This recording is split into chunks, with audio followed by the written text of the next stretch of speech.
නමස්කාර වේවා බුදුරුවනට සැමදා බුදු හිමි සරණ යමි.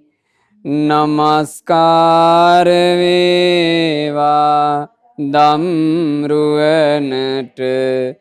සැමදා සදහම් සරණ යමි. නමස්කාර වේවා සංඝරුවනට සැමදා මහා සංඝ සරණ යමි. නමස්කාර වේවා තුනුරුවනට සැමදා තිසරණ සරණ යමි. සාදු සාදු සාදු. අප හැම දිනාගේ කල්යාණ මිත්‍ර මාගේ ගුරු දේවෝත්තම පරම පූජනීය පින්වත් ලොකු ස්වාමීන් වහන්සේට අපගේ ගෞරවාදර වන්දනාව වේවා. ගුරු දේවයන් වහන්සේ නිදුක්ව නිරෝගව දීර්ඝායුෂ සම්පන්නියම ලබත්වා. සාදු සාදු සාදු. වාසනාවන්ත සදහැවත් පින්වතුනේ, අද දවසේ මේ උතුම් වූ ධර්ම දානමය පින සිද්ධ කරන්නේ විශේෂයෙන් ඉතාලියේ පදිංචි පින්වත් සෙහාන් සිල්වා පුතුණුවන් විසිනුයි. ඒ පුතාගේ මේ ධර්ම දානය ගැන විශේෂයෙන් සඳහන් කරලා තියෙනවා. තමන් ඉතාලියේ සේවය කොට ලැබූ මුල්ම වැටුපෙන් තමයි අද මේ ධර්ම දානමය පින සිද්ධ කරන්නේ. තමන් රැකියාවක් කරලා ඒ රැකියාවෙන් උපයපු පළමුවෙනි වැටුප ධර්ම දානයක් වෙනුවෙන් වෙන් කරනවා කියලා කියන්නේ මං හිතන්නේ මේ සෑම සියලු දෙනාට, බණ අහන සියලු දෙනාට ආදර්ශයක්. ධර්ම දානය කියලා කියන්නේ ලෝකයේ අග්‍රම දානය. ඊට වඩා දාන නැහැ. එහෙම වදාළේ කවුද? අපි සරණ ගියපු අපේ ශාස්ත්‍රුන් වහන්සේ දේශනා කළා. ධම්ම දානං සබ්බ දානං ජිනාති. සියලු දානයෝ පරදවා ධර්ම දානයම ජයගන්නේ. මේ ලෝකේ යන්තාක් දාන ඇද්ද? ඒ සියලු දාන අතරේ ධර්ම දානයම අග්‍රයි. තමන් වෙහෙසිලා උපයපු ඒ වැටුපින්, විශේෂයෙන් තමන්ගේ පළමු වැටුපින් ධර්ම දානය කරන්න හිතුණා කියන එක කොයිතරම් අපිට අනුමෝදන් වෙන්න තියෙන දෙයක්ද? ඒක විශේෂයෙන් සඳහන් කරලා තියෙනවා. මේ පුතා ධර්මය අහමින් තමන්ගේ සිත ධර්මයෙන් සනසා ගන්නට යොමු වුණේ අපේ පූජනීය වැලිමඩ සද්ධාසීල ස්වාමීන් වහන්සේගේ ධර්ම දේශනාවක් මුලින්ම ශ්‍රවණය කරලා ඒ දහම් කතාව ඇසූ දවසේ පටන් ධර්මයෙන් තමන්ගේ ජීවිතේ සනස්වා ගැනීම ආරම්භ කළා. ඊටාම තරුණ වයසේදී බණපද අහන්න ලැබිලා ධර්මයේ තුලින් තමන්ගේ ජීවිතය දිහා බලන්න ලැබෙනවා කියලා කියන්නේ පින්වතුනේ ඒක පුදුම ලාභයක්. ඒ වගේමයි සෙහාන් පුතා මේ ධර්ම දානය කරලා බලාපොරොත්තු වෙනවා ධර්ම දානමේ පින අපගේ ගුරු දේවෝත්තම අප හැම දෙනාගේ කල්යාණ මිත්‍ර පරම පූජනීය පින්වත් ලොකු ස්වාමීන් වහන්සේට අනුමෝදන් වෙත්වා. ඒ වගේම පූජනීය වැලිමඩ සද්ධාසීල ස්වාමීන් වහන්සේටත් මේ පින අනුමෝදන් වෙත්වා. නිරන්තරයෙන් අර්ථයෙන් ධර්මයෙන් අනුශාසනා සිදු කරමින් සියලු දෙනාට ධර්මයේ බෙදා දෙන මහමෙවුනා වාසී පූජනීය මහා සංඝරුවනද මේ සියලු පින් අනුමෝදන් වෙත්වා. පින්වතුන් වහන්සේලාට නිදුක් නිරෝග සුවයම ලැබේවා. කරන ධර්ම ප්‍රචාරක කටයුතු ඊතා යහපත්ව සාර්ථකව සිදු කරගෙන ගෞතම සසුන බබළුවා අමා නිවනින් සැනසෙන්න මේ පින හේතු වේවා කියන උතුම් වූ ප්‍රාර්ථනාව. පින්වතුනි, අපි මේ සංසාරික ගමන අරගත්තාම සසර ගමන කියලා කියන්නේ ගොඩාක් කටෝර එකක්. ගොඩාක් දුක් සහිත එකක්.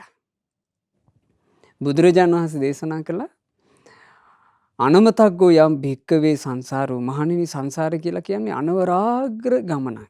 අනවරාග්‍රය කියලා කිව්වේ ගොඩාක් දිගයි. අති දීර්ඝයි. ඒ දීර්ඝ සසර එනකොට මහණෙනි ඔබ තිබ්බන් දුක්ඛං පච්චුණු බුහතං. තියුණු දුක් වින්දා. තිබ්බං ව්‍යසනං පච්චුණු බුහතං. තියුණු ව්‍යසනවලට බඳුන් වුණා. මහණෙනි එනකොට මේ සසරේ ඔබ කළේ කටසි වඩ්ඩිතා. මෙරි මෙරි මේ මහ පොළොව කියන සොහොන් පිටිය වඩවන එක. ඕකමයි කියනවා සංසාරය අපි කළේ. ඒක තැනක බුදුරජාණන් වහන්සේ වදාරනවා මං හිතනවා දඹදිව වන්දනාවේ ගියපු පින්වතුන්ලා ඉන්නවනේ පින්වතුන්ලාට සිහි කරගන්න පුළුවන් මේක වේපුල්ල පර්වතේ.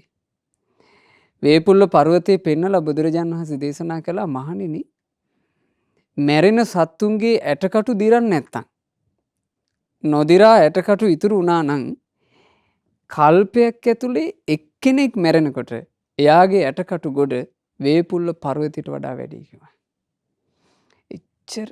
එච්චර විඳවලා. ආණ්ඩලා තියෙනවා පින්වතුනි මේ සංසාරේ අපි ඇඬිලා මහා සාගරේ වතුර නැහැ කියනවා එච්චර. එහෙම ආණ්ඩලා. සංසාර ගමන එනකොට එක එක ව්‍යසන වලට පත් වෙලා ලේ හලලා තියෙනවා අපි අපේ ශරීරෙන් සතර මහා සාගරේ වතුරට වඩා. එච්චර ඊටා භයංකාර අරමුණු වලට අපි ගොදුරු වෙලා. එහෙව් සංසාර ගමනක යනකොට ඒ සංසාරික ගමනේ අපට බුදුබණ පදයක් අහන්න ලැබෙනවා කියලා කියන්නේ ඒක අතිශයින්ම දුර්ලභයි. ඒකෙන් තමයි මේ සංසාර ගමනේ අර විඳව යන එකකින් අපිට යම් සැනසුමක් අඩු ගණනේ සැනසිලි මාවතකට යොමු වීමක් හදාගන්න පුළුවන් වෙන්නේ. ඒක හොඳට තේරෙන පුවතක් තමයි අද මම මේ දහම් කතාවෙන් ඔබට සිහි කරන්න කල්පනා කළේ. අද තමන්ගේ පළමු ඇටුපෙන් ධර්ම දානය කරනවා කියලා කියන්නේ ඒක කාල දානය. ඔබ අහලා තියෙනවනේ නේ? කාල දානය කියලා කියන්නේ පින්වතුනි දාන අතරේ විශේෂ දානය. කාල දානය යමෙක් පූජා කළොත් ඒ කාල දානේ විශේෂ විපාකයක් තියෙනවා. දැන් කාල දාන අතරේ තියෙනවා ආගන්තුකයාට දෙන දාණය කාල දානයකි. ගමන් යන්න සූදානම් වෙන කෙනාට දෙන දාණය කාල දානයකි.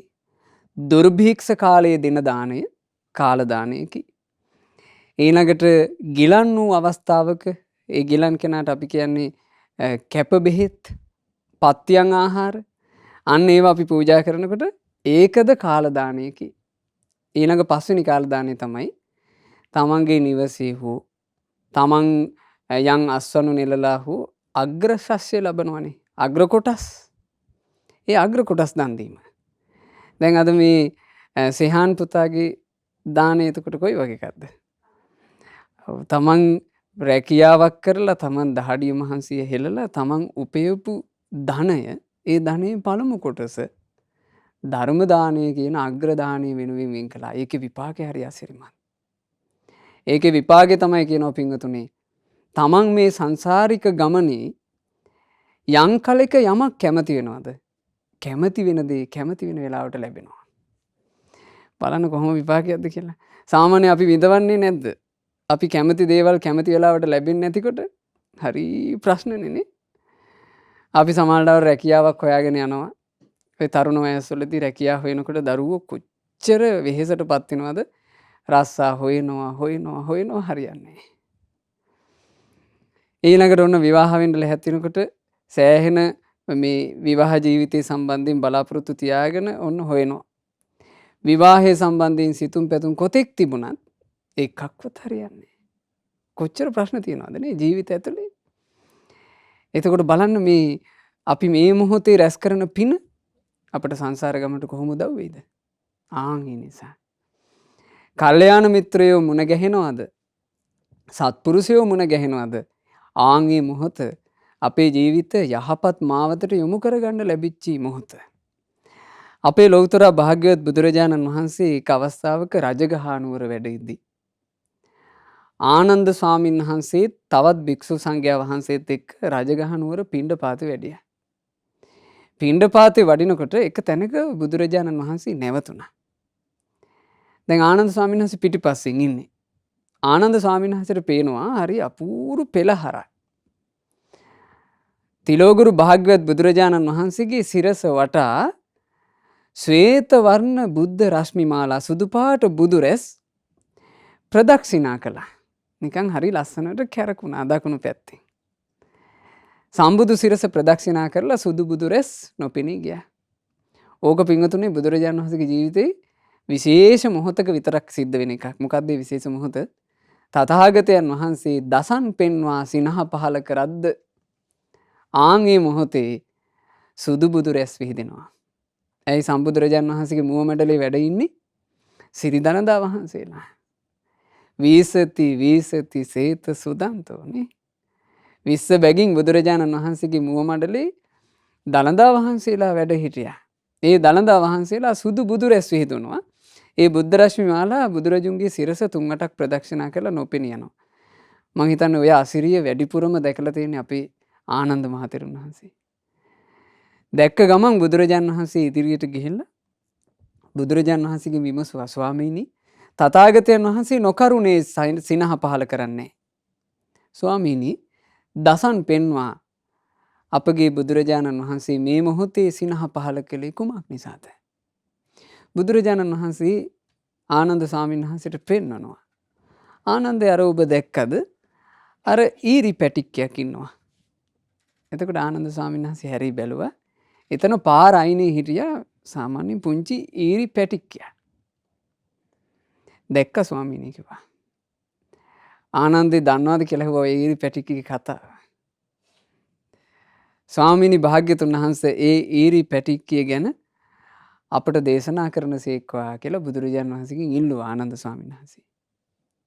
බුදුරජාණන් වහන්සේ වදාලා ආනන්දය දැන් ඔය ඊරි පැටික්කි අසූචි කමින් හිටියට ඔය ඊරි පැටික්කීම කකුසඳ තථාගතයන් වහන්සේගේ කාලේ කිකිලියක් වෙලා ඉපදිලා හිටියා. කකුසඳ බුදුරජාණන් වහන්සේ කියලා කියන්නේ පින්වතුනි මේ මහා භද්‍ර කල්පයේ මුලින්ම පහළ වෙච්ච බුදුරජාණන් වහන්සේ. එතකොට මිනිස්සුන්ට ආයුෂ තිබිලා තියෙන අවුරුදු 40000ක්. බුදුරජාණන් වහන්සේ දීර්ඝ කාලයක් වැඩ හිටියා. ඒ බුදුරජාණන් වහන්සේ වැඩ හිටපු කාලේ සංඝයා වැඩ වාසය කරපු සෙනසුන් ළඟ ඔය මොනවා හරි පහුරු ගගා හිටපු කිකිලියක් තමයි මේ ඊරි පැටිකේ කාලේ. ඔය කිකිලි එහෙ මෙහෙ ඇවිද කෑම හොයනකොට එයාට නිතර අහන්න ලැබිලා තියෙනවා භික්ෂුන් වහන්සේලාගේ ධර්ම සජ්ජායනාව. ධර්මය බොහෝම ලස්සනට සජ්ජායනා කරනවා භික්ෂුන් වහන්සේලා. දැන් පින්වතුන්ලා අහලා ඇතිනේ මහමෙවුනාවේ මේ පිරිත නේද? ස්වාමීන් වහන්සේලා පිරිත් සජ්ජායනා කරනවා අහලා තියෙනවනේ. කොයිතරම් මිහිරිදනේ? කොයිතරම් හිත නිවෙනවද? ඉතින් අර කිකිලිට මේකට හිත නිවුණා. සාමාන්‍යයෙන් ඔය කුකුල්ලු වගේ සත්තු පින්වතුනි හරි තැති ගැනීමෙන් ඉන්නේ ඔබ දැකලා ඇති. ඒගොල්ලෝ කැම ටිකක් හොයන්න ගියත් කලබලෙන් එහෙ මෙහෙ බල මෙයාගේ හිත නිවුණා අර ධර්ම සජ්ජායනාවෙන්. ඒ නිසා මෙයා කැමති ධර්ම සජ්ජායනාව අහන්න. තේරිලා නෙමෙයි. හැබැයි ධර්ම සජ්ජායනාව අහගෙන ඒ අවට තමයි මෙයා මොන හරි කකා හිටියේ. ඉතින් ඔහොම වාසය කරනකොට ඒ කිකිලි මැරුණා. ඒ කිකිලි මිය පරලෝ ගිහිල්ලා ධර්ම සජ්ජායනාව කෙරෙහි හිත පහන් කරගෙන හිටපු නිසා ඈ උපන්නේ මේ මනුස්ස ලෝකේ රජ පවුලක. බලන්න තිරිසන් ජීවිතේ ඉක්මවා ගියා. කුමක් හේතු කරගෙනද? දහම් පදයකට හිත පැහැදීම. ඇතර මේකට කියන්න තියෙන්නේ ධර්මේශ්වරයට හිත පැහැදීම. ධර්මයේ තේරිලා නෙමෙයි. බලන්න කල්යාණ මිත්‍ර ඇසුරක තියෙන ලාභේ මේ මිනිස්යාට මේ ලෝකේ ජීවත් වෙන සත්වයාට නිතර බණ අහන්න ලැබෙනවා නම් තියෙන ලාභේ. ඇතැම් පුරුද්දක් විදිහට දැන් පුරුදු වෙලා ඉන්නවා. ඇතැම් මේ උපාසක උපාසිකා පිරිස් සමහරවිට තමන්ට රැකියාවේ ගොඩාක් කටයුතු බහුල නිසා තමන් ගමන බිමන යනකොට බණපදයක් අහගෙන යනවා. අපරාධේ මං මේ වෙන ඒවා අහගෙන යන්නේ මං බණක් අහනවා කියලා. අපි දන්නේ නැහැනේ පින්වතුනි මේ ජීවිතේට මරණින මොහොතනේ. මරණින මොහොතේ බණපදයක් අහගෙන ඉද්දී ඒකට හිත පැහැදිලා තියෙද්දි මැරුණොත් කොච්චර ලාභයක්ද නේ? කිකිලියෙකුටත් මෙහෙම වුණා නම් සාමාන්‍යයෙන් හොඳට දැනුම් තේරුම් තියෙන මිනිස්සෙකුට ඒක කොච්චර ලාභයක් බවට පත් වේද? තිරිසන් යෝනිය ඉක්මවා ගියා රජපෞලක මනුස්ස දුවක් වෙලා උපන්නා. ඒ කාලේ ඒ රජදුවගේ නම උබ්බරි කියනවා. ඔය උබ්බරි කියන රජදුව එක කාලයක එක දවසක් මේ රජමාලිගාවේ ඇවිදගෙන යනකොට එදා රජමාලිගාවේ තිබුණු වැසිකිළියක අර වැසිකිළි ලෑල්ල කැඩිලා. අර උදින් ලෑලි දාලා වැසිකිළි තියෙන. ඉතින් ඒ කාලේ තිබුණු ක්‍රමවේදය වෙන්නේ නැති. මේ වැසිකිළි ලෑල්ලක් කැඩිලා. වැසිකිළි ලෑල්ල කැඩුනට පස්සේ ඈට දකින්න ලැබුණා වැසිකිළි වල. මේ වලේ සිලි සිලි ගාලා පණුව පිරීලා හිටියා. ඈට මේක දැක්ක ගමන් හරි පිළිකුලක් හටගත්තා. අපි මේ ඇඟවල් කොච්චර සරසාගෙන හිටියත් අපේ ඇඟවල් ඇතුලේ තිබිලා වැටිච්ච අසුචි නෙමේ කියලා ඈට එහෙම පිළිකුලක් උපන්නා. ඕකට කියනවා පින්වතුනි පුලවක සංඥා කියලා. ඈ මේ ජීවිතේ සම්බන්ධයෙන් හැබැයි අර්ථයක් හිතුවා ඒ වෙලාවේ. ඒක ඈට කොච්චර උපකාර වුණාද? මට මේ කතාව කියවනකොට හරි පුදුම හිතුණා. ඇත්ත සත්‍ය මොහොතක් හිතීමත් කොච්චර මහත්ඵලද කියලා. අපි වින්වතුනි සාමාන්‍යයෙන් මේ ලෝකේ යන රටාවත් එක්ක අපි ජීවත් වෙන්නේම බොරුවක් එක්කනේ. ඇත්තක් හිතන්න තියෙන ඉඩ කොච්චර අඩුයිදනේ. අර රජදුවට නිකමට වගේ අර අසූචි වල දැක්ක ගමන් මතකයක් ආවා. මේ අසූචි කියලා කියන්නේ අපේ ඇඟවල ඇස්සේ තියෙන ඒවානේ. අපි කොච්චර බාහිරින් ඇඟ සරසගෙන හිටියත් අසුචි පිරීලා තියෙන්නේ මේ ඇඟේ. මේ ඇඟේ තියෙන අසුචි නේද මේ වැටිලා තියෙන්නේ. එව්වාට නේද මේ පණුව ගහලා තියෙන්නේ. ඒ බඳු අසුචි මාත් බඩේ තාම පුරවගෙන ඉන්නව නේද? මෙහෙම හිතුවිලි ආවා. මොහොතයි. ඔවයි ඉතින් දිගටම පවතින්නේ නැහනේ. ඈට ඒක අමතක වුණා. හැබැයි මොහොතක් නමුත් ඇත්ත හිතපු පින ඇයට වේගෙන් විපාක දුන්නා. ඇයට සාමාන්‍යයෙන් අර රජදුවක් විදිහට වාසය කළත් ලෙඩ රෝගේ හැදිච්ච ගමන් තමන්ගේ කය සම්බන්ධයෙන් ප්‍රකට වෙනවා.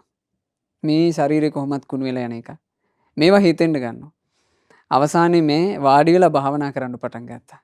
මෑට ධ්‍යාන උපන්නා. ඒ ධ්‍යාන නොපිරිහි ඈ කලුරිය කරලා උබ්බරී රජදුව බඹලොවේ උපත ලැබුවා කියනවා. සංසාරය. ඈ බඹලොවේ උපත ලබලා බ්‍රහ්ම ලෝකයේ දීර්ඝ ආයුෂ පිංගුතුනි බ්‍රහ්ම ලෝකයේ ආයුෂ ගැන කතා කරන්නේ කල්පවලින්. කල්පවලින් තමයි ආයුෂ තියෙන්නේ. එච්චර දීර්ඝ කාලයක් බඹලොවේ ඉඳලත් ඒ බ්‍රහ්ම ලෝකයේ ආයුෂය අවසන් වෙච්ච ගමන් ඈ යලි කොහෙද උපන්නේ? ඈ ඊරි පැටික්කයන්. බලන්න මේ සංසාරේ. කොච්චර කටෝරද? අපි මේ සංසාර ගමනේ ඔය වගේ කොහොම කරකැවි පිංගුතුනි එන්නේ නැද්ද? බුදුරජාණන් වහන්සේ දේශනා කරනවා මහණෙනි කල්යාණ මිත්‍ර ඇසුරක් නොලැබූ සංසාරගත සත්‍යයේ ජීවිතය අවිනිශ්චිතයි. කියන්න බෑ. හරියට පුංචි කොළු ගැටයෙක් කෝටුවක් අතට අරගෙන මේ කෝටුව උඩ දැම්ම කියනවා. කෝටුව උඩ දැම්මට පස්සේ ඔය උඩ ගියපු කෝටුව කොයි පැත්ත බිම වදින විදිහට වැටෙයිද කියලා කාටවත් කියන්න බෑ. එක්කෝ ඕකේ වම් කෙළවර බිම වදිනවා, එක්කෝ දකුණු කෙළවර බිම වදිනවා, එක්කෝ කෙළවරවල් වදින්නේ නැතුව ඔහේ වැටෙනවා. කියන්න බෑ. ඒ වගේ මේ සත්‍යය සුගතියෙන් දුගතියට යන්නේ. දුගතියෙන් සුගතියට එන්නේ. දුගතියේ වැටුණු සත්වයාට යලි සුගතිය කාලයකට හිමි නොවන්නේ. මේ සුගතිය හොඳට ඉඳලා මේ ඊළඟ මොහොතේ එක පාර දුගතිය උරුම කරගන්නේ සංසාරය. සසර ගමන කියලා කියන්නේ පින්වතුනි හරිම භයංකාර එකක්. ඒ කියන්නේ මේ සැප විඳ ඉන්න චුට්ට එක ක්ෂණයකින් දුකට පෙරලෙනවනේ. එහෙම සිද්ධියක් තියෙනවා පින්වතුනි තව්තිසාවේ. ඇත්තටම අපි සරණ ගියපු අපේ ශාස්ත්‍රුන් වහන්සේ දේවාති දේව නිසා, බ්‍රහ්මාති බ්‍රහ්ම නිසා අපිට මේ වහන්න ලැබුණේ. තව්තිසාවේ දෙවි කෙනෙක් ඉඳලා තියෙනවා සුබ්‍රහ්ම කියලා. ඒ දෙවියාට ඉඳලා තියෙනවා පින්වතුනි පරිවාර ස්ත්‍රීන් සේවිකාවෝ එහෙම නැත්නම් දෙව්දූලා 1000ක්. මේ දෙව්දූලා 1000ත් එක්ක ඒ දිව්‍ය ජීවිතය කියලා කියන්නේ ගොඩාක් මේ අපිට වඩා කාමයේ අග්‍රයිනේ. අර දෙව්දූලා 1000ක් හිටියා කියන එක වදයක් නෙමෙයි. ඉතින් ඒ බොහොම සන්තෝෂෙන් මේ සුබ්‍රහ්ම දෙවියා ඉඳලා තියෙනවා. දැන් අද මිනිස්සුෙකුට මේ මනුස්ස ලෝකේ ඉන්න මිනිස්සුෙකුට කල්පනාවක් එයි. අපේ 1000ක් හිටියොත් මේ එකක් ඉඳලා තියෙනවද? 1000ක් හිටියොත් මක් වෙයිද කියලානේ. ඇයි දැන් මිනිස්සෙක් මනුස්ස ලෝකේ ඉඳලානේ හිතන්නේ. අර දිව්‍ය ලෝකේ. ඒ දෙව්දූලා 1000ත් එක්ක සුබ්‍රහ්ම දෙවියා එක අවස්ථාවක යනවා නන්දන වනයේට. නන්දන වනයේ පිංගුතුනේ පරසතු කියන ගහේ පරසතු මල් පිපෙන කාලයක් එනවා. ඒක දිව්‍ය හාර මාසයක්. දිව්‍ය හාර මාසයක් කියලා කියන්නේ තවතිසාවෙන් ගත්තොත් එහෙම ගණන් හදපුවම අවුරුදු 12000ක්. මනුස්ස ජීවිතෙන් නම් අවුරුදු 12000ක් එහි මල් පිපෙනවා. ඒ මල් පිපිලා තියෙද්දී සුබ්‍රහ්ම දෙවියයි තමන්ගේ පිරිවර ස්ත්‍රීනුයි ගිහිල්ලා මේ තමන්ගේ දිව්‍ය කාමයේ තුල සතුටු වෙවි ඉඳලා තියෙනවා. ඒකේ තියෙනවා දිව්‍ය අප්සරාවියෝ 500ක් පරසතු ගහ උඩට නැග්ගා කියනවා. නැගලා ඈලා කකුල් වලින් ගස්ස පරසතු අත්ත හොල්ලනවා. එතකොට මල් වැටෙනවා. වැටෙන මල් අප්සරාවියෝ අහුලනවා. ඇතමෙක් ලස්සන ගීත ගය මල් මාල ගොතනවා. ඇතමෙක් ලස්සන මල් ඔටුනු හදනවා. මේවා හදා මේ ඔක්කොම අරගෙන ගිහිල්ලා අර සුබ්‍රහ්ම දෙවියාව සරසනවා. මෙහෙම ඉන්නකොට අර අත්ත හෙල්ලෙන එක නැවතුණා. මල් වැටෙන එකත් නැවතුණා. සුබ්‍රහ්ම දෙවියයි ඉතුරු වෙලා හිටපු බිම ඉන්න අප්සරාවියෝ ටිකයි බැලුවා මොකෝ මේක පාර උනේ. උඩ බලනකොට අර හිටපු එක්කෙනෙක්වත් නැහැ. චුත වෙලා. සුබ්‍රහ්ම දෙවියට ලොකු දුකක් හටගත්තා. අපි මගෙත් එක්ක එකට හිටපු අය, මගෙත් එක්ක සතුටු වෙච්ච අය, මගේ නැගණිවරු, මගේ ප්‍රිය භාර්යාවෝ ඇයලා කොහෙද ගියේ? සුබ්‍රහ්ම දෙවියා බලන්න පටන් ගත්ත පින්වතුනි.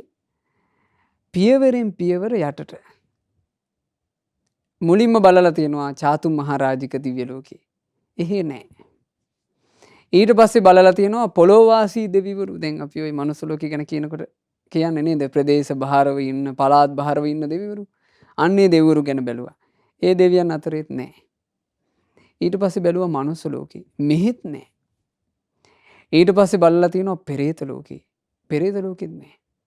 ඊට පස්සේ බැලුවා තිරිසන් අතරේ. තිරිසන් ලෝකෙ ගිහිල්ලත් නැහැ. ඊට පස්සේ සුබ්‍රහ්ම දෙවියා බලන්න අකමැති වුණත් තමන්ගේ අප්සරාවියන්ට තියෙන ලෙන්ගතුකම නිසා බැලුවා නිරේ. නිරේ බලනකොට දහසක් දෙනා නිරේ ගිනිදැල් අතරේ දැවෙනවා කියනවා. අර හිටපු ඔක්කොමලා චුත වෙලා ඊළඟට කොහෙද උපන්නේ? නිරේ. අපිට හිතෙන්නේ නැහෙනි පින්වතුනි මේ මනුස්ස ජීවිතයක දිව්‍ය ජීවිතයක ඉන්නකොට එකපාර එච්චර ගින්නක් කඩාපාද්දේ කියලා. මේ මනුස්ස ලෝකේ ඉන්න අයගෙන් නියසිලට ගන්න පස් ටිකක් වගේ පොඩි මිනිස්සු පිරිසක් එනවා. ආයෙමත් සුගතියක උපදින්නේ. ආයෙ මනුස්ස ජීවිතයක ආයෙ දිව්‍ය ජීවිතයක උපදිනවනම් නියසිලට ගත්තා වගේ චුට්ටයි කියන අනිත් ඔක්කොම ටික යන්නේ කොහෙද? සතර පහයි. මෙහි මේ බත්මාලු කාලා මෙහි රස්සා කරගෙන ඉන්න අය ගොඩාක් මැරිලා යන්නේ ගිනි දැල් අතරට. එක්කෝ මැරිලා යන්නේ අසූචි ගොඩවල් අතරට, පෙරේතය අස්සට. එක්කෝ මැරිලා යන්නේ තිරසන් අතරට. කොච්චර භයංකාරද මේ සංසාරේ. ඒ බඳු සසර ගමනේ බලන්න අර කිකිලියක් වෙලා උපන්න කෙනා ඊළඟට මනුස්ස ලෝකෙට ආවා, ඊළඟට බ්‍රහ්ම ලෝකෙ ගියා, ආයෙ තිරසන් ලෝකේ. එතකොට බුදුරජාණන් වහන්සේ වදාලා බලන්ට ආනන්දය මේ සංසාර ගමනේ තියෙන භයානකකම යථාපි මූලයේ අනුපද්දවේ දල්හේ චින්නෝව රුක්කෝ පුනරේව රූහති. ආනන්දේ මේක හරියට කවුරු හරි කෙනෙක් ගහක් සිඳින්න කැමති වෙලා එයා ගහ මෙහෙම අර කඳ ගාවින් කපලා අයින් කරා කියනවා.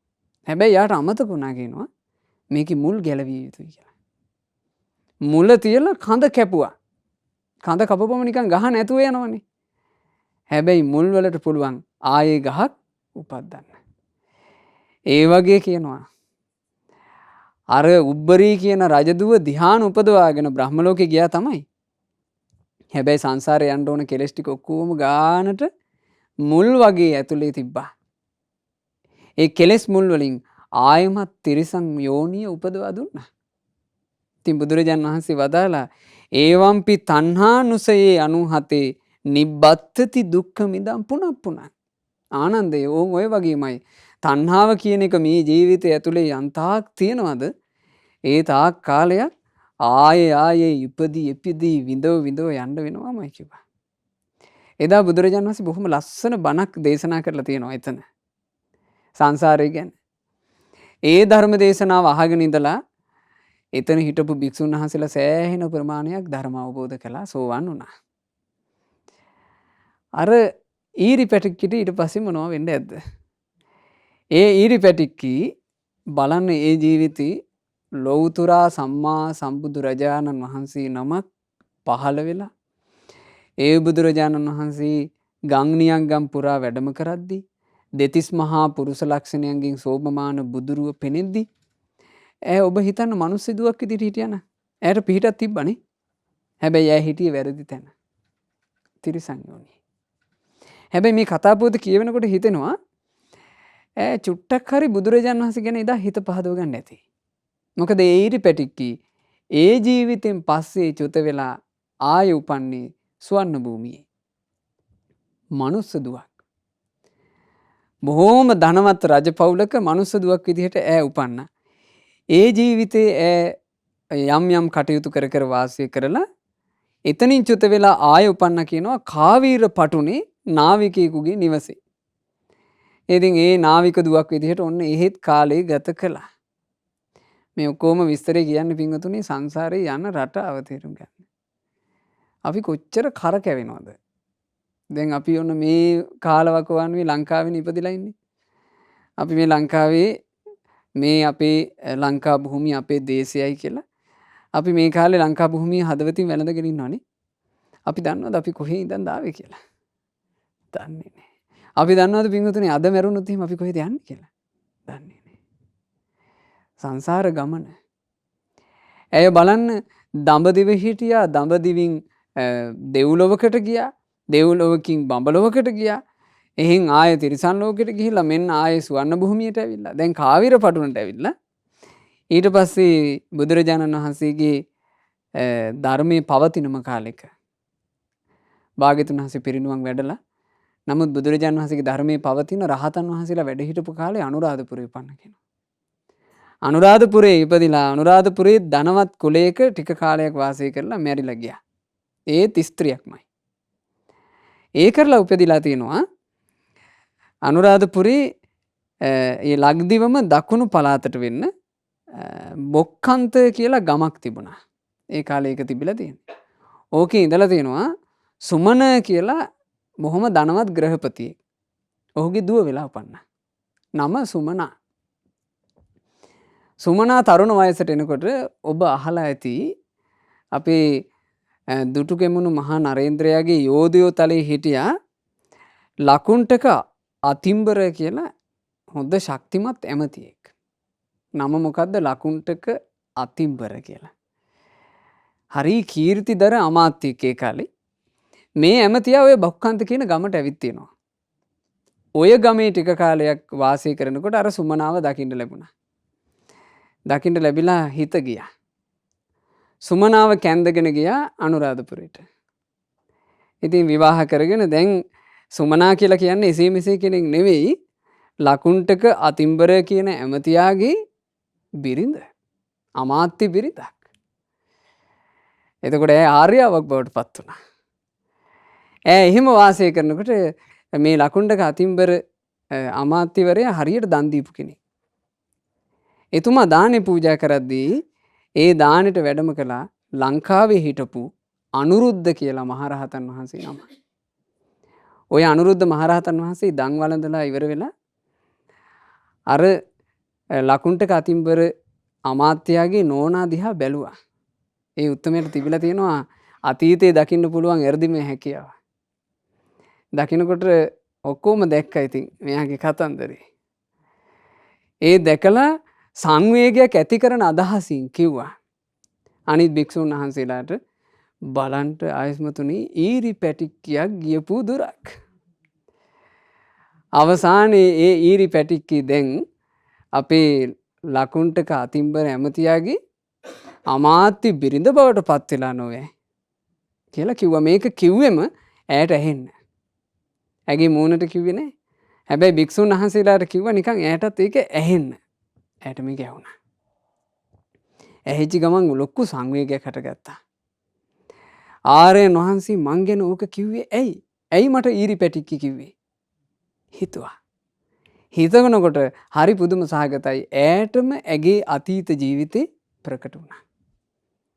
ඇය එහෙට මෙහෙට පැන පැන සංසාර ගමනේ ආපු හැටි ඇයට නිකන් චිත්‍රපටියක් වගේ මැවිලා පෙවුණා. කොච්චර සංවේගයක් හටගත්තාද කියන්නේ. ලකුණ්ටක අතිම්බර ඇමතියා ළඟට ගිහිල්ලා කකුල් අල්ලලා අඬලා තියෙනවා. මට මේකෙන් ගැලවෙන්න ඕන. මට මේකෙන් ගැලවෙන්න ඕන ඇති දැන් මේක. එහෙට මෙහෙට කරකැවි ආව ඇති. මට ගැලවෙන්න ඕන අනේ මාව ඉක්මනට මෙහෙණවරකට අරන් ගිහිල්ලා මහාන කරන්න කිව්වා. ඇය මහාන වුණා. සුමනා නමින් අරහත් උත්තමාවියක් බවට පත් වුණා. ඒ සුමනා රහත් තෙරණි ඒ කාලේ බණ කිව්වා කියනවා. බණ කිව්වෙම තමන්ගේ ජීවිත කතාව. මේන මේ අද පින්වතුන්ලා අහපු කතාව තමයි ඒ කාලේ හරියට බණට කියලා තියෙන්නේ. මං ඈත අතීතයේ කිකිලියක් වෙලා වුණාය. ඒ කිකිලියක් වෙලා ඉඳලා මම මෙහෙම බ්‍රහ්ම ලෝකෙත් ගියාය. ආයේ ඊරි පැටික්කයක් වෙලා ආවාය. අවසානයේ මං මේ ගෞතම සාසනේ පැවිද්ද ලබලා අරහත් උත්තමාවියක් බවටම පත් වුණාය කියන කතාව. ධර්මයේ මුණ ගැහිම පිංගුතුනේ එහෙම එකක්.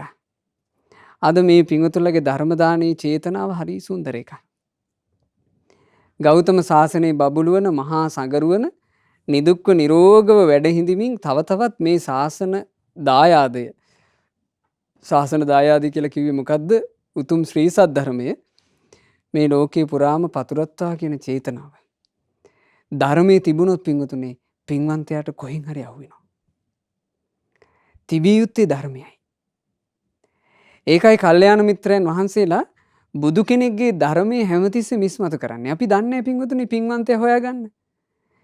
පින්වන්තයා හොයාගැනීමේ හැකියාව තිබ්බේ ලෞතර බුදුරජාන් වහන්සේට විතරමයි. වෙන කාටවත් හැකියාවක් තිබුණේ පින තියෙන කෙනාව හොයාගෙන ගිහිල්ලා දහම් දෙසන්න.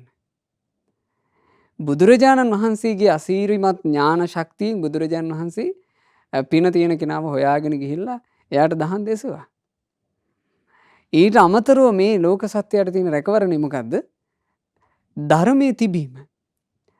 ධර්මයේ තිබුණොත් එහෙම ධර්මයෙන් තමන්ගේ පින උපද්ද ගන්න කෙනා මේ ලෝකෙ කොයි කොදෙව්වක ඉන්නවද කියලා අපි දන්නේ.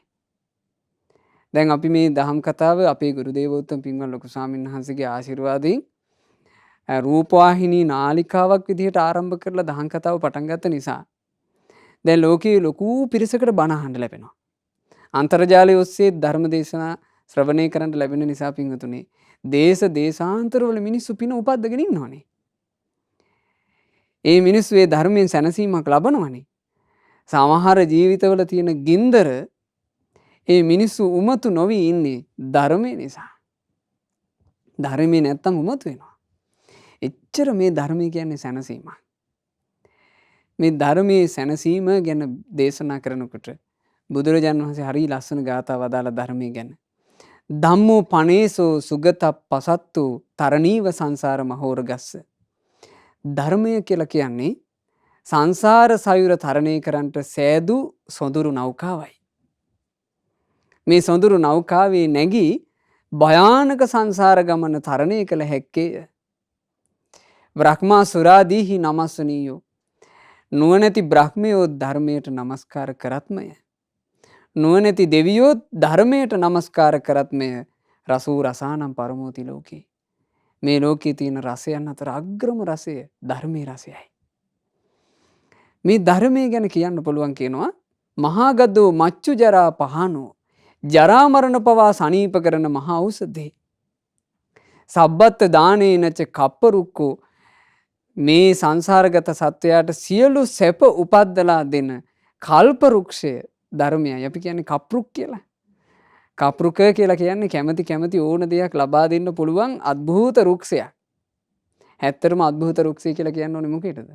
ධර්මයට. ධර්මය මේ සත්වයාට සුගති සම්පත් ලබා දෙනවා.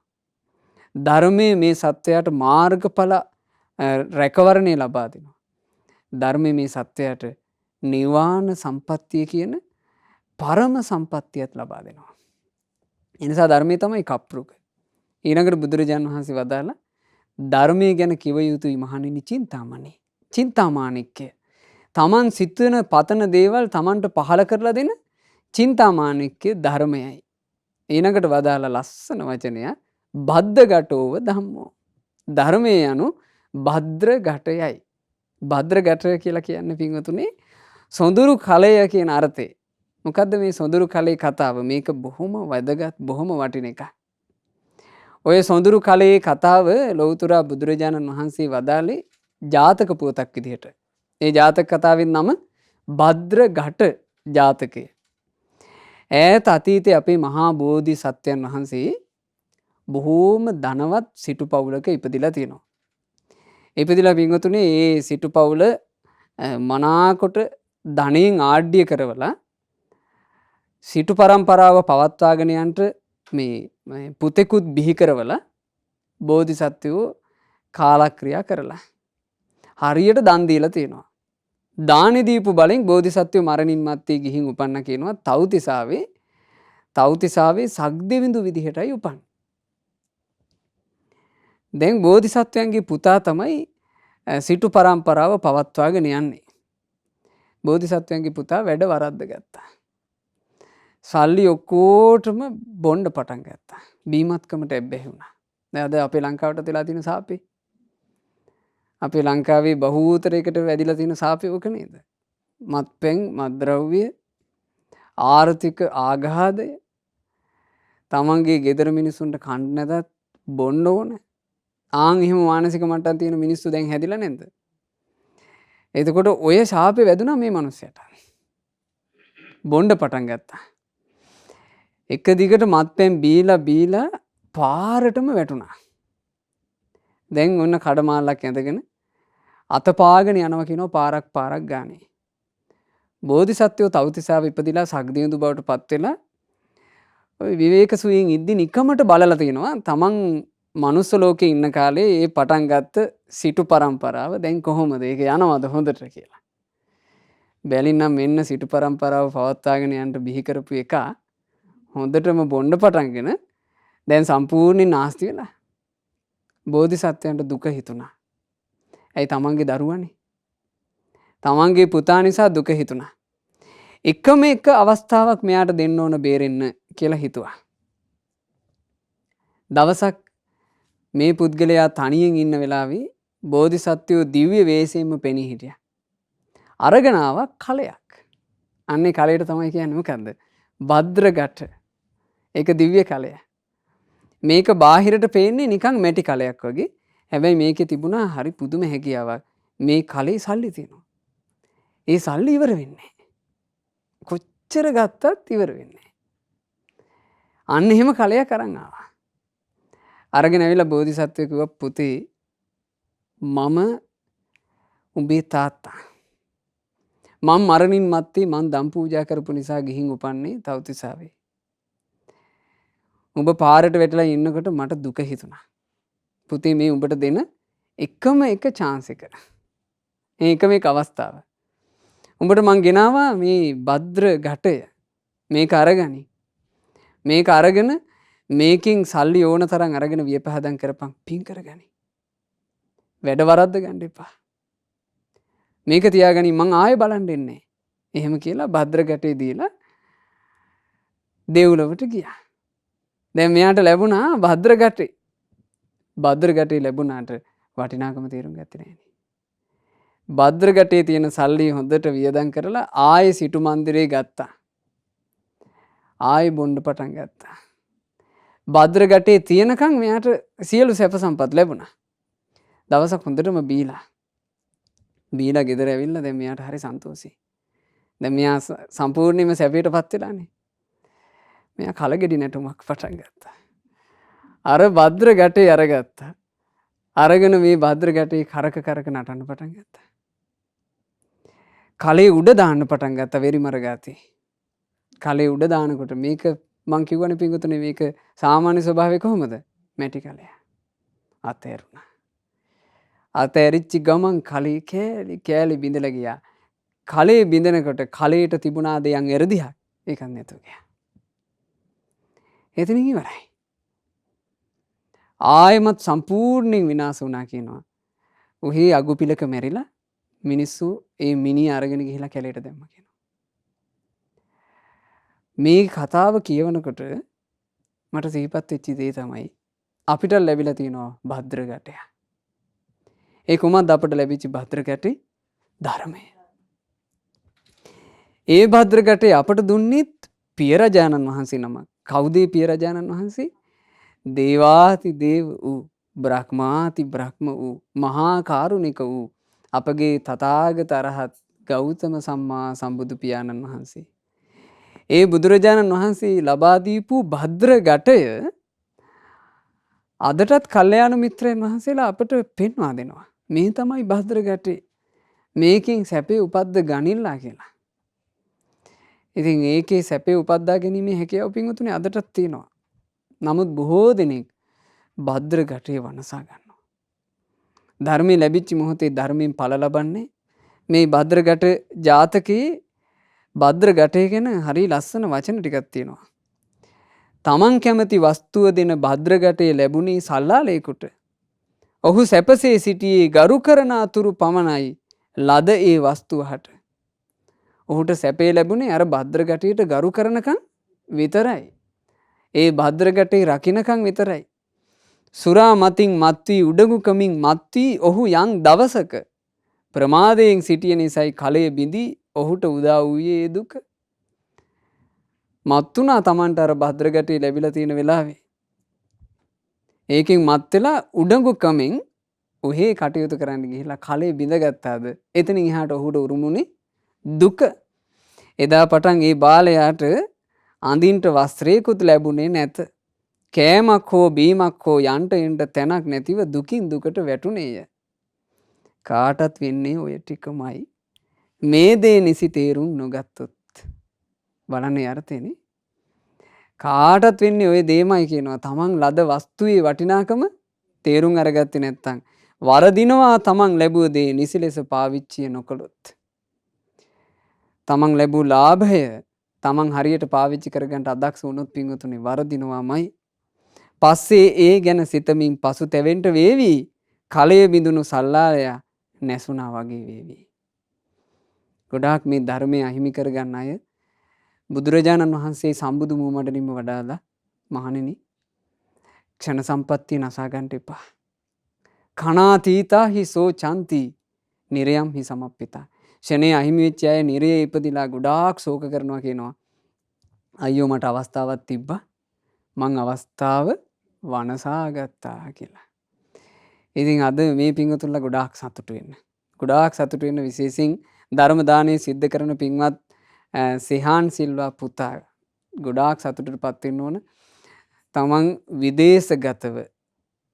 විදේශගත බුදු කෙනෙකුගේ ධර්මයේ ලේසියෙන් අහන්ට නොලැබෙන මේ භූමියක ඉඳලා වුණත් තමන්ට කල්යාණ මිත්‍ර ආශ්‍රය නිසා මේ භද්‍ර ගැටේ ලැබුණා. ඒ ලැබිච්ච මොහොතේ වටිනාකමත් හොඳට අඳුනාගත්ත නිසා තමයි අනේ මේ ශ්‍රී සද්ධර්මයේ නම් වූ සොඳුරු භද්‍ර ගැටය බොහෝ කල් රැකේවා කියන ප්‍රාර්ථනාවෙන් අද ධර්ම දානය සිද්ධ කළේ.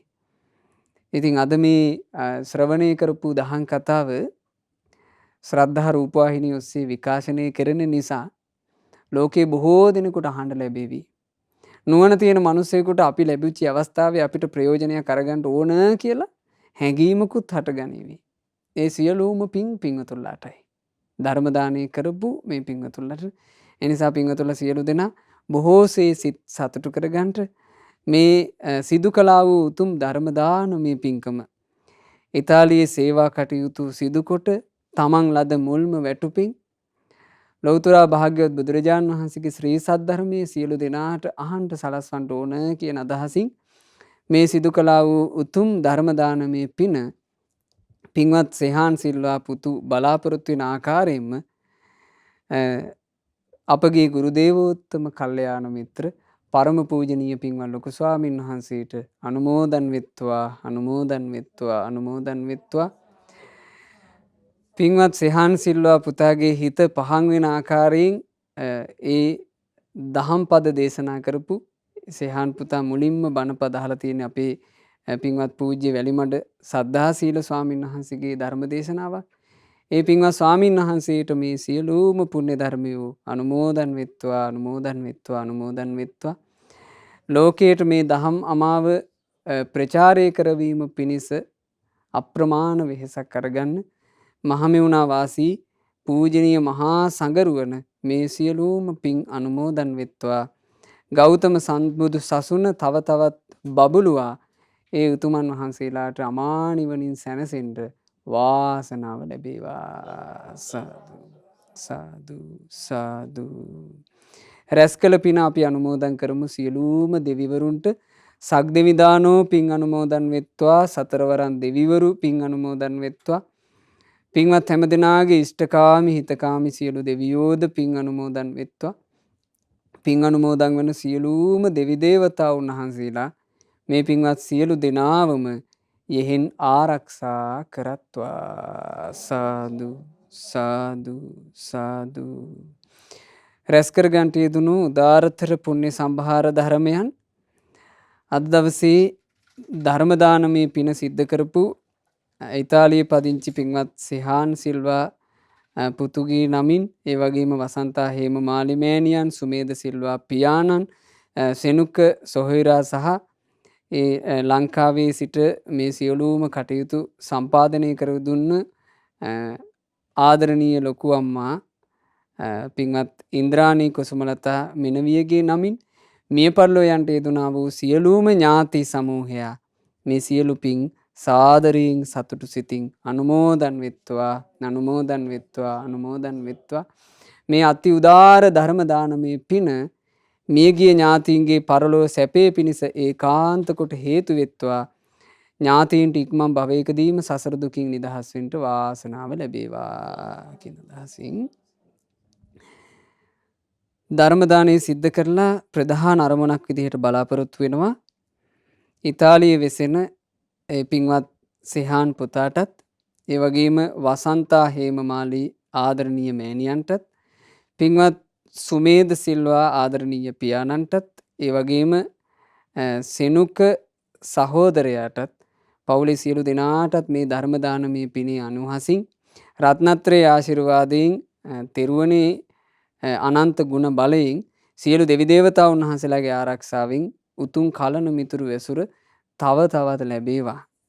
පවුලේ සාමය සතුට සාමදානය නිරතුරු ආරක්ෂා වේවා. සැනසිල්ලේ තමන්ගේ ජීවිත ගත කරන්නට අවකාශය සැලසේවා. විශේෂයෙන් වයස අවුරුදු 7ක් පමණ වන සහෝදරයාගේ අධ්‍යාපන කටයුතු කරදර බාධා වලින් තොරව සුවසේ සාර්ථකව සිදු කරගන්නට ලැබේවා. ඉතා සැනසිල්ලේ තමන්ගේ පවුල් ජීවිතයද ගත කරමින් රැකිරක්ෂා ආදියද සිද්ධ කර ගනිමින් කලන මිතුරු ඇසුරේ පින්දහම් රැස් කර ගනිමින් ගෞතම සාසනයේ ධර්මාවබෝධ කරන්නට ඒ සිහාන් පුතු ඇතුළු පවුලේ සියලු දෙනාට වාසනාව ලැබේවා. ඒ වගේම මෙරට වෙසෙන පින්වත් ඉන්ද්‍රාණී කුසුමලතා ලොකු අම්මාට මේ සියලුම පින් අනුමෝදන් වෙත්වා. ඒ වගේම මේ වෙනකොට රෝගී තත්ත්වයෙන් පසු වෙන පින්වත් කුසුමාවතී කිරියම්මා ඇතුළු ඒ පවුලේ සියලු දෙනාට මේ සියලුම පුණ්‍ය ධර්මයන් අනුමෝදන් වෙලා සියලු දෙනාට නිදුක් නිරෝග සුවය සැලසේවා කියන ප්‍රාර්ථනාවත් විශේෂයෙන් බලාපොරොත්තු වෙනවා. මේ ලංකා භූමියේ වාසය කරන සියලු දෙනාට යහපත් කාලයක් උදා වීම පිණිසත් මේ ධර්ම දාණය ආශිර්වාදයක් වේවා කියලා. ඉතින් සියලු දෙනාට මේ සියලුම පුණ්‍ය ධර්මය අනුමෝදන් වෙත්වා.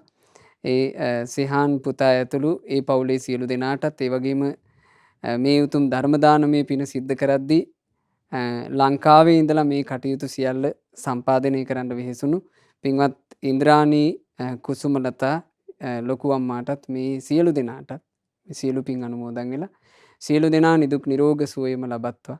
දීර්ඝායුෂ ලබත්වා. තමන්ගේ ජීවිතවල පින්වතුන්ලා කරන කියන රැකී රක්ෂා ව්‍යාපාර ආදී කටයුතුත්, ඒ වගේම පින්වතුන්ලගේ පවුල්වල දරුවන්ගේ අධ්‍යාපන කටයුතු ආදී හැමදේ, ඒ වගේම පින්වතුන්ලගේ හදවත්වල තියෙනවා නම් යම් මේ යහපත් බලාපොරොත්තු සෑම සියලු දේ ਸਰව ප්‍රකාරයෙන්ම සමෘද්ධිමත් වෙත්වා. කරදර බාධාවෝ සියල්ල දුරු වෙත්වා. පින්වතුන්ලාට සැනසිල්ලේ ජීවිත ගත කරන්නට ලැබෙත්වා. ජීවිතයට යහපත කියා දෙන කල්යාණ මිත්‍ර සත්පුරුෂයෝ තව තව ඇසුරු කරන්නට ලැබෙත්වා. තමන්ගේ ජීවිතේ ලස්සන ගුණධර්ම වලින් සුන්දර කරගන්න, සැපවත් කරගන්න මේ පින්වතුන්ලට වාසනාව ලැබේවා. බුදුරජාන් වහන්සේගේ උතුම් ශ්‍රී සද්ධර්මය කියන සොඳුරු වූ භද්‍ර ඝටය මුණ ගැහුණු මොහොතේ ඒ ධර්මයේ තුලින් තමන්ගේ ජීවිතයට රැකවරණ සලස ගන්නට මේ පින්වතුන්ලා කවුරුත් වාසනාවන්ත වේවා. අද ධර්ම දානය කරපු මේ පින්වතුන්ලාටත් ශ්‍රද්ධා මාසික ධර්ම දාන සමාජික පින්වතුන්ලාටත් ශ්‍රද්ධා කාර්ය මණ්ඩලයේ ඒ කටයුතු කරන පින්වතුන්ලා සියලු දෙනාටත් ඒ වගේම නිරතුරු දහම් ශ්‍රවණයේ යෙදෙන සුපින්වත් ඔබ හැම දිනාට මේ ගෞතම බුදු සසුනේම ධර්මාවබෝධයෙන් සැනසෙන්න වාසනාව ලැබේවා. හැම දිනාටම තෙරුවන් සරණයි. නමෝ බුද්ධාය. මෙවැනි වටිනා ධර්මදේශනා ශ්‍රවණය කිරීමට ශ්‍රද්ධා ඩේලි YouTube චැනලය සබස්ක්‍රයිබ් කරන්න.